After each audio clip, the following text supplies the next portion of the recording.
What's up, guys? I'm Gary Cook, and this is Divas Dive, and we are doing a review of Ladies Night Out that took place in St. Louis this past Friday night.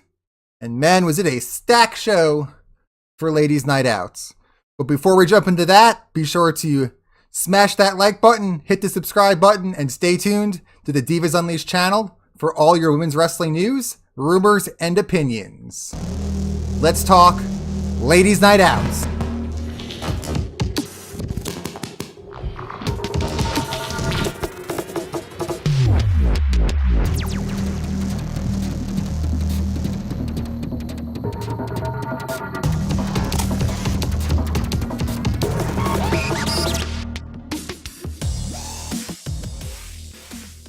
Alright guys, so this was a great card. And what was crazy about this card was earlier on Friday, I put out my prediction podcast for the Making Town show, that is happening here in Chattanooga on May 3rd, that we're going to be going to live. We're doing some interviews. We're going to be taking pictures, shooting some short Twitter clips and sending them out to all of you, hopefully meeting some of you there in person, to give you a high five, hang out, and get to know some of you viewers out there, because that'll be awesome. But there were a few names on that list that I said, hey, I don't know who this is, so I'm picking the person who I know, and we'll see how that pans out for me. Well, little did I know that very night on this show at Ladies Night Out, I would actually get to see some of those women in action. So that was awesome. And there still is, I believe,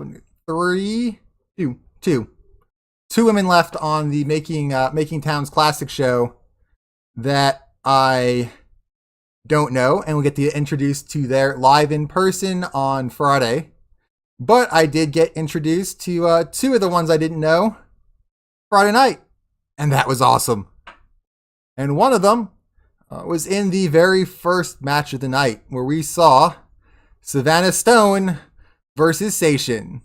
And Seishin was one of the ones I didn't know, so I was really excited to see this match because I've seen a handful of Savannah Stone matches, and this just added to that list, and it gets to go down as my very first Seishin match ever.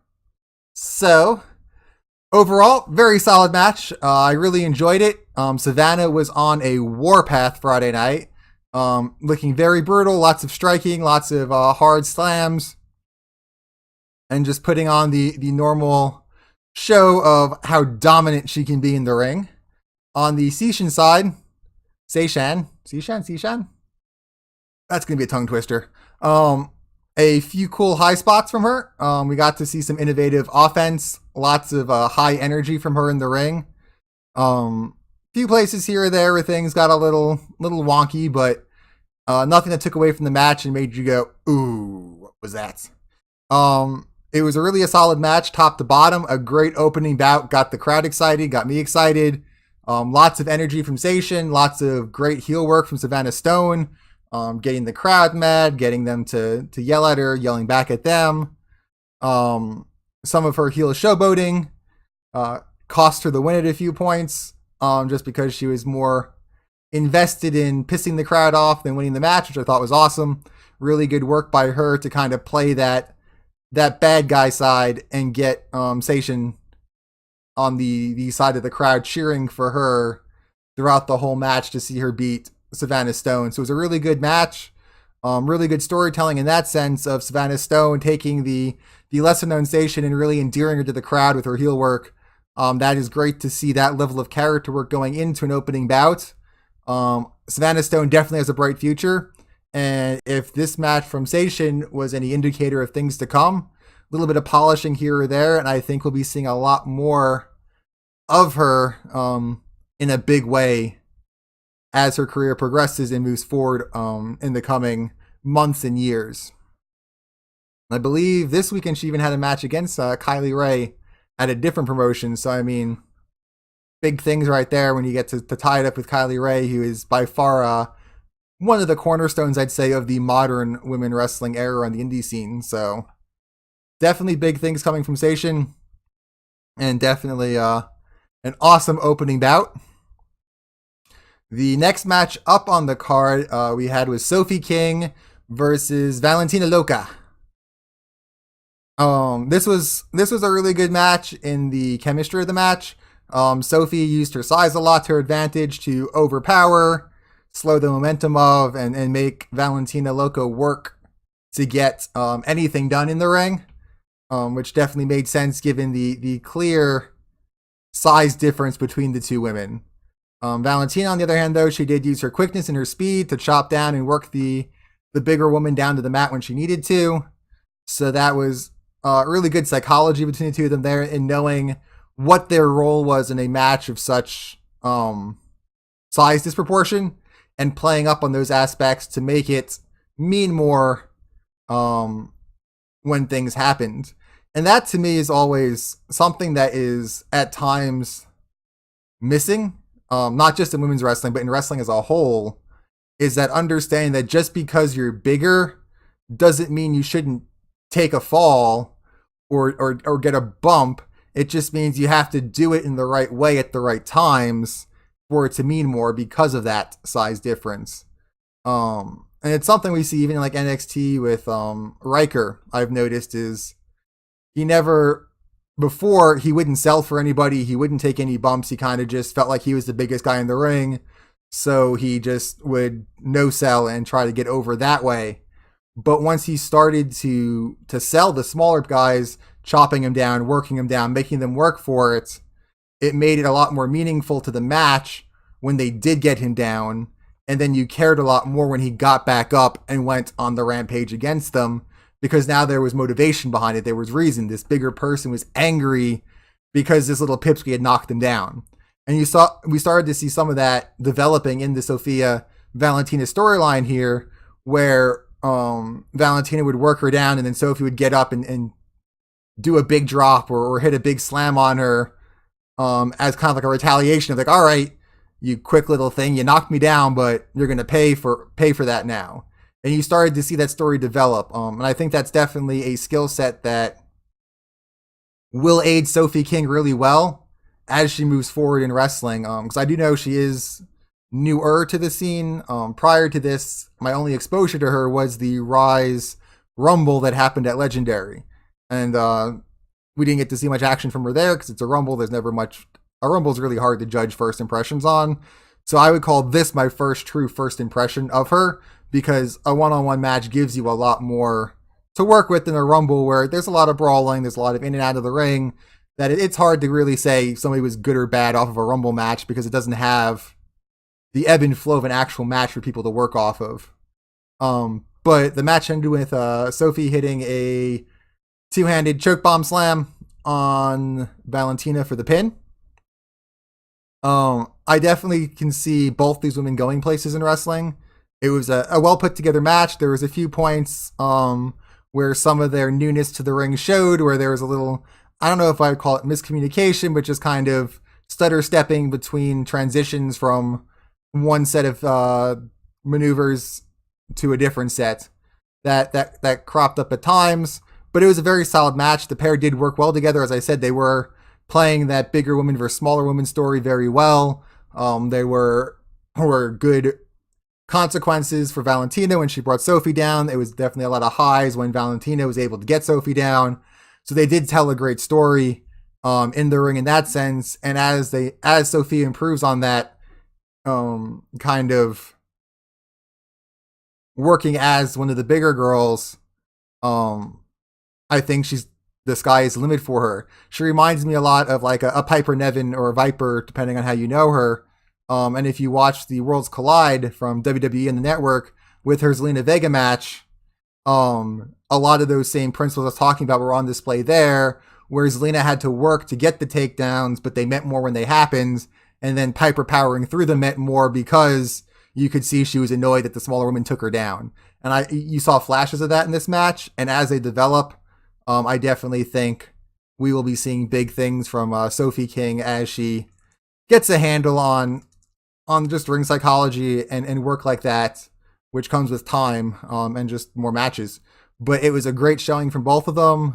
Nothing was so green that you went, Sorry, my cat's attacking my curtain. I was like, what's that?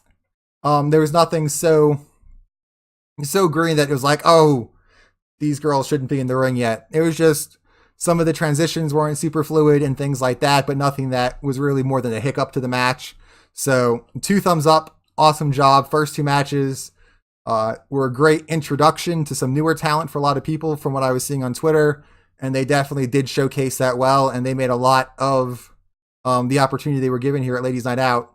So I was thoroughly enjoyed, which is what more can you ask for when you're watching a wrestling match than being enjoyed or enjoying it. That was awful English. But yeah, so I enjoyed the match. And I feel like there is definitely big things to come for both of those women as well. Then the next match was a bit of a surprise match, as I didn't know that Billie Starkz was on the card, and it sounded like from what they were explaining she wasn't because of a replacement needed for a match that was scheduled here. I've seen Billie Starkz once when she was here in Chattanooga at TWE and was doing a match there with Asia Pereira. Really liked her work there. Her and Asia, I said on the... Did I do a podcast? No, I said in the article I did for that one that they were, in my opinion, the match of the night and the most solid match of that show. And in this one, she was going against Marty Bell. So that was awesome, I thought, because Billie has not been on the scene that long. And Marty is definitely a ring veteran. Wow, I cannot speak today. Ugh. I blame Avengers Endgame keeping me up too late and all those emotions. They got me just off base today. So we're going to get through it though. So Marty Bell, she's always polished in the ring. She brought that finesse here. It was a very fun match. You definitely saw Marty get her stuff in and she let Billie get her stuff in, which really added to it. It was definitely a really good look for Billie Starkz, who is a ton of fun to watch in the ring and definitely has a bright future, but she held her own and Marty definitely gave her some polish. Polish and push in that ring, because I mean Marty Bell is definitely a very respected veteran of the women's wrestling scene, and if there's a major women's promotion, she's pretty much wrestled in it at some point. She's even done the Mae Young Classic if I remember correctly. So it was definitely awesome to see Billie get the shot at a woman of that caliber in Marty Bell, and the two of them, they played off each other well. Marty played up the kind of not taking the new kid that serious with all the kind of the silly antics, the Space Jesus chants and all of that. And Billie had a pretty good run early on. And then Marty kind of got serious and took control of the match. But it was very well done. It definitely let both women shine completely. And it definitely showed that there is a bright future for Billie Starkz for sure in wrestling, as she didn't look out of place in the ring at all with a woman of Marty Bell's caliber. And I think that says a lot for the short time that she's been in the ring. I believe they said on commentary she only started in 2000, I think 16 or 17, they said, maybe even 18. It wasn't that long she'd been wrestling. It's been a very short window so far. And for her to be as good as she is already and holding her own in a match like this and not looking out of place and not having trouble looking like she belongs with somebody of Marty Bell's caliber is definitely a sign of good things to come. And I think her kind of quirky personality is only going to help lift up her fan base and endear fans to her more as she develops and grows. It was a very, very awesome match, highly enjoyable. And yeah, I mean, it was a very good match. The next match, though, is by far the match of the night, in my opinion. It was Kelly Ray versus Gary J. It was an intergender match on the card. Kelly Ray, as I mentioned on Twitter when I was live tweeting, is by far in my top or tied for my top spot of women that do intergender matches. Her, Tessa Blanchard, and Jordan Grace are by far, if you want to see good intergender wrestling, they are the ones to go watch, because they hold their own in that ring. They tell a believable story and they do a good job with it. They are definitely top notch in that. The match, as always, starts out as a big party. Kelly Ray was crowd surfing the fans, standing on them pretty much. The normal hug chants, the hugging everybody. She's just she's just so much fun to watch. You can tell she's just genuinely happy for being there and just looks genuinely shocked at how happy everybody is to see her. And that's really awesome to see somebody that's just having that much fun with wrestling. And just that in love with what they do that you could watch a Kelly Ray pre-match for like an entire show and not even realize that you've just watched an entire show of her having fun with the crowd because she plays and feeds off them so well. So the match starts out with the normal fun, kind of bantering back and forth, some moves here or there. Eventually, Gary J lures Kylie in for a hug, which is what Kylie had been wanting the entire start of the match. So, of course, Kylie is thrilled that there's going to be hugging. So she goes to give the hug, and then Gary J gives her a cold cock. And then things get serious as, well, you don't toy with hugging and a good time with Kylie Ray when she is all smiles and fun. So Kylie hit a huge head scissors that really kind of shocked Gary at one point, that he kind of rolled out of the ring and kind of walked through the crowd to regain his composure and everything. And then after that came the cold cock with the hug. And then Kylie Ray really, she just sells so well, which is part of what makes intergender matches work so well with her, is because you believe she's the underdog the whole time because of the beating she's taking and how well she sells that beating when the other person is on the offense. And then she doesn't pull out moves that are that wouldn't make sense to be doing with somebody so much larger, so it stays very believable as she's working through the match as well, which I really like. And the other thing I noticed, as always, is Kylie's super kicks are just a work of art. She is almost always spot on when she drops a super kick in a match, and they're always impressive to watch. And I enjoy watching her super kick people. She should do it more often. There is a big power bomb onto Gary J when he kind of went to the top rope, where she slipped up and in and dropped him off there. And then Gary went for some kind of move that Kylie reversed into a roll up to get the win, which kind of took everybody by shock as she got the win.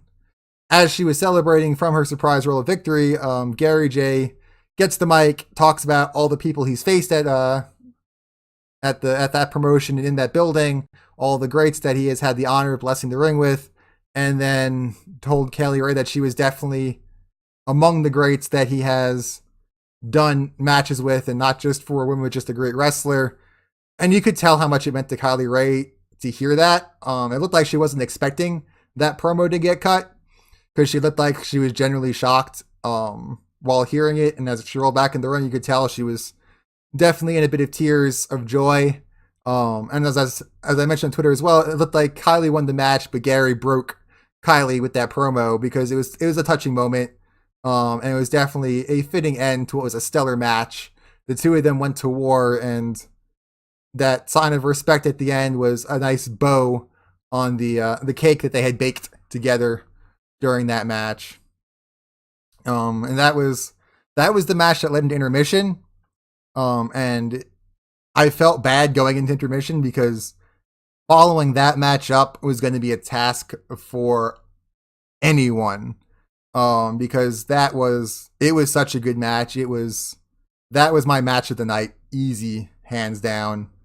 With only the main event really giving it a run for its money, but it still was not quite up to par with this match.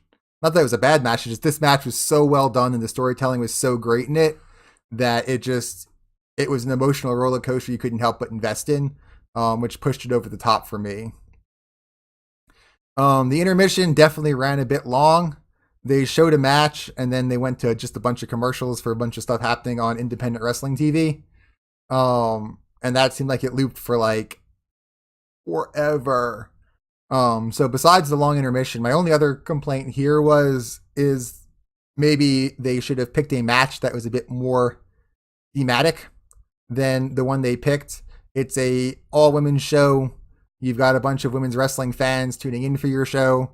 maybe they could have highlighted one of their women's matches from their normal roster of women when they're not booking a who's who of women's wrestling like this, to try to promote some of their local talent that way. I think that would have been more enjoyable to me than watching two tag teams I've never heard of going at it, in a kind of what seemed like a setup for a storyline that I'm never going to follow up on.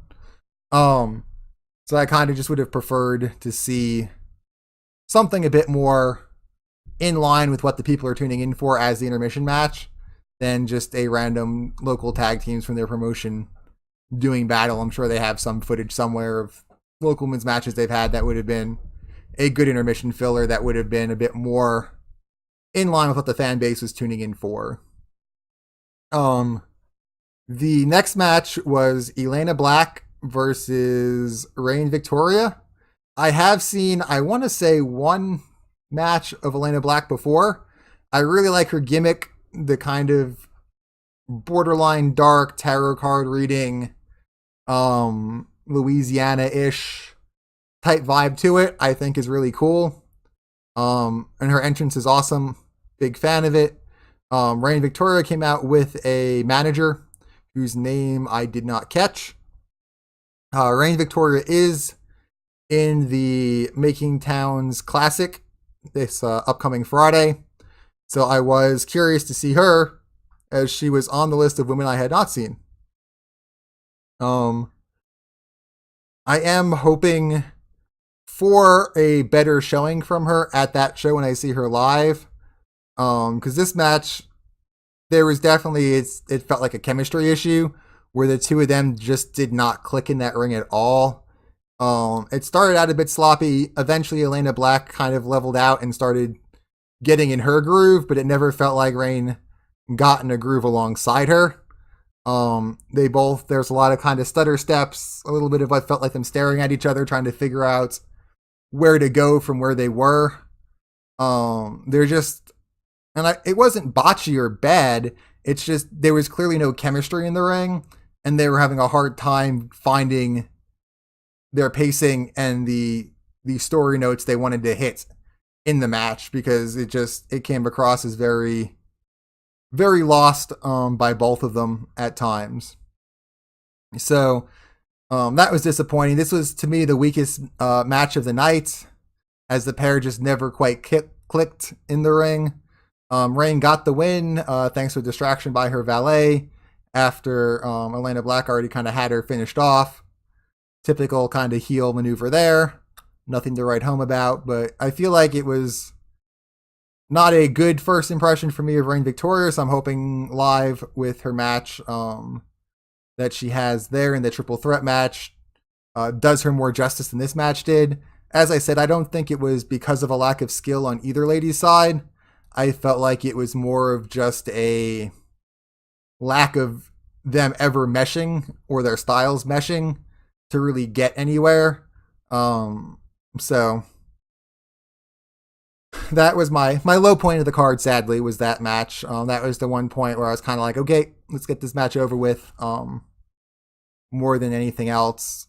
So I'm looking forward to seeing Reign again, seeing her in person, seeing what she does with a different set of opponents, and seeing how she meshes with them versus how she meshed here with Elena Black. The match after this was, it was magical. Pure magic. I love Lady Luck, and I love Shotzi Blackheart. Pretty much the best way to describe this match is a unicorn that vomited rainbows that exploded into a bajillion bits of dark psychedelic energy all over the ring. It was fast-paced. The pair of them had great chemistry. They have a history together that you could definitely see in the ring, as they would reverse each other's reversals. There was lots of escapes, answers to every move that one would do. Just the normal high energy that you expect from a match of either of them, as I don't think either one of them ever slowed down the entire time they were in the ring together. So, I mean, that was definitely a good pick-me-up before the main event. They went out there, they left it all in the ring. We saw the finish of the match being a nice DDT into a submission by Shotzi to pick up the win. But the two of them, they went out there, they left it all in the ring. Just tons of energy, tons of just excitement from the crowd for both women as they both played up to their fan bases. I mean, it was just a fun match because there's just so much energy between both of them. You can't help but have fun while you're watching them. And I was just having fun watching them because they're just fun. I've never seen a match. Get down, cat. You're not eating my pizza. Sorry, leftover pizza there, and the cat decided that was going to be her lunch. But they're just so much fun and so much energy, and you can't help but enjoy a Shotzi Blackheart match or a Laney Luck match. And when you put them in the ring together, it's just magical. So the only way to describe it is you need to go back, get the VOD, watch it. It's awesome. It would definitely be one of the highlight matches, I would say, of the night. That one, the main event, and the Kylie Ray versus Gary J are the three high points that are must see if you like women's wrestling. Those three matches just highlighted everything beautifully and did such a great job of showing off what amazing talent exists on the indie circuit and how great it can be when you get those women in the ring together. But that was just a fun match leading into the main event. And then per usual, the main event we got, well, not per usual, the main event we got was Kimberly versus Alley Cat. And per usual, we learned that Alley Cat loves to be petted. It is always a weakness of hers and probably one that she will never overcome because I'm pretty sure it is just genetically built into cats to enjoy their pettings. So that got her off guard a little bit in the beginning where Kimberly would pet her and then kind of punch her to lure her in. But there was a lot of really good spots in this match. Some of the ones that stick out to me was Allie went to throw Kimber. Kimber landed in a split and kind of gave her the finger wag of that's not going to work. To which Allie just kind of shrugs and kicks her in the face. Pretty effective. Great character work between both of them in this match as always. Alley Cat is always fun to watch. Kimberly is criminally underrated. She is amazing in that ring, and I don't feel like she gets ranked high enough amongst women wrestlers for what she does and what she brings to the table, as she does so well in there. But as we're talking about Alley Cat, it is only fitting that the biggest fan of hers in the office has decided to crawl up here for this section of the interview. So we will let Nala here hang out with us as we talk Alley Cat, unless she decides she wants to leave again, which is always a possibility, because cats have minds of their own and are very big on picking out what they do. But there's another cool. This match did not stay in the ring for very long, as it did spill out to the outside, and caused the match to pretty much go through the entire room, and the whole crowd pretty much got a first-hand look on what the match was going to be doing and what they were getting into. And then at one point we saw Alley Cat got tossed into a trash can by Kimberly. That was pretty humorous.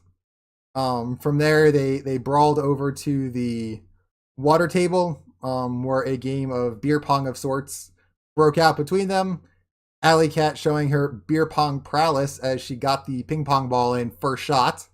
And then as Kimberly was chugging the glass per the rules, Alley Cat kind of used that to blindside her. They brawled back to ringside. Alley Cat set up 6 chairs and then hit a nasty looking snap suplex on the Kimber that put her through the 6 chairs and did a number in Alley Cat as well. When they got back into the ring, we saw Kimber get her Venus flytrap on Alley in the corner, where she kind of hangs over the ropes and does that submission move. It looked really cool. There were a bunch of nice submission work from both women, but this one really stood out just because it's such a signature move that's just awesome to see when Kimber gets it locked in. But she kind of hits it from out of nowhere, which is the cool part with it. We see 3 big German suplexes from Kimber that almost got her to the win. But in the end, Alley Cat hits the pussy pile driver for the finish and the 3 counts. Um, so that wrapped up ladies' night. It was a great show, lots of great matches. Those three that I highlighted are definitely worth tracking down and watching on the VOD, as they will definitely be a great showcase of what some of these women can do. And I would highly recommend checking out the whole show on VOD, because there's a lot of talent that I think isn't as big yet that's on the come up here. That this is a great place to kind of get that first look and get them highlighted to you. Um, but the only real downside, as I said, was that one match where the chemistry never seemed to quite click. I've seen Elena Black have much better matches, so I'm chalking that one up more to chemistry than anything else. I'm curious to see more of Reign Victoria so I can get a better feeling on her stuff. My only real complaint for the night was I wasn't huge on the commentating team. The woman they had on commentary, she did awesome the whole night, and the ring announcer was awesome. But whoever the guy was on commentary, he seemed bored the entire night. So I don't know if that's the normal commentator, if that's just what they voice over for the IPPVs, and he works just for the independent wrestling side of things. I'm not sure, but he was not he did not add to the matches. The woman commentator definitely added to the matches. He was more of a burden to listen to. So that was really my only downside. It wasn't anything the women did in the ring or any of the action that was there. It was just he was a labor to listen to at times compared to her. So hopefully that gets hopefully he can get better in commentating. Maybe he's new to it. I don't know. I didn't enjoy his commentating at all. I didn't feel like he added anything to the matches. He just seemed kind of bored and uninterested most of the pay-per-view. So we will see what comes. I look forward to seeing more stuff for the future Ladies Nights Out as they run them, as I believe this was the 7th one, 6th or 7th. But it was a great show, top to bottom. I would definitely recommend checking it out. And then for myself and from Nala here, thank you for watching another episode of Divas Dive. And we cannot wait to talk to you all again soon and get your feedback. Be sure to leave a comment on what you thought of the night, what matches you liked, what matches you didn't like, and what you would have wanted to see from Ladies Night Out if there was anything missing in your opinion. You all have a great day. And again, I'm Gary Cook. This is Divas Dive. And enjoy women's wrestling. Keep supporting it. And we'll be here to talk about it right along with you the entire time.